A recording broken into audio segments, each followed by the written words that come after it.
സ്ത്രീകളുടെ സ്വാതന്ത്ര്യത്തെ സംരക്ഷിക്കാൻ ഒരിക്കലും സർക്കാർ ഇടപെടുന്നില്ല എന്നതിന് ഉത്തമ ഉദാഹരണമാണ് ബിഷപ്പ് ഫ്രാങ്കോയുടെ അറസ്റ്റ് വൈകുന്നതെന്ന് അഡ്വക്കേറ്റ് ആളൂർ മറുനാടൻ ടിവിയോട് പ്രതികരിച്ചു.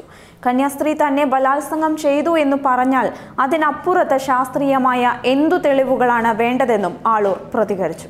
തീർച്ചയായിട്ടും മുടന്തൻ ന്യായങ്ങൾ പറഞ്ഞുകൊണ്ട് ഒരു സർക്കാർ സംവിധാനത്തിൽ നിലകൊള്ളുന്ന പോലീസ് അന്വേഷണ ഉദ്യോഗസ്ഥന്റെ കഴിവുകേടിനെയാണ് അല്ലെങ്കിൽ കഴിവുകേടിനെ മറച്ചുവെക്കാൻ വേണ്ടിയാണ് ഇത്തരത്തിലുള്ള ന്യായങ്ങളും അന്യായങ്ങളും കോടതിയിലോ അല്ലെങ്കിൽ പൊതുജനങ്ങളുടെ മുന്നിലോ പറയുന്നത് എന്നാണ് എനിക്ക് തോന്നുന്നത്. തീർച്ചയായിട്ടും ഒരു കന്യാസ്ത്രീ ഒരു ബിഷപ്പിനെ കുറിച്ച് വ്യക്തമായിട്ടുള്ള തെളിവുകൾ അല്ലെങ്കിൽ വ്യക്തമായിട്ടുള്ള കാര്യങ്ങൾ പറഞ്ഞിരിക്കുക, ആ പറഞ്ഞതിനെ ഉപോത്ബലകമായിട്ടുള്ള എല്ലാ സാഹചര്യങ്ങളും പോലീസ് അന്വേഷിച്ച് കണ്ടെത്തിയിരിക്കുക.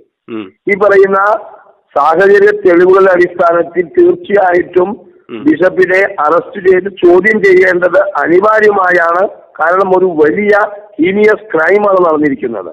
ഇവിടെ കന്യാസ്ത്രീയുടെ മൊഴി മാത്രം മതി.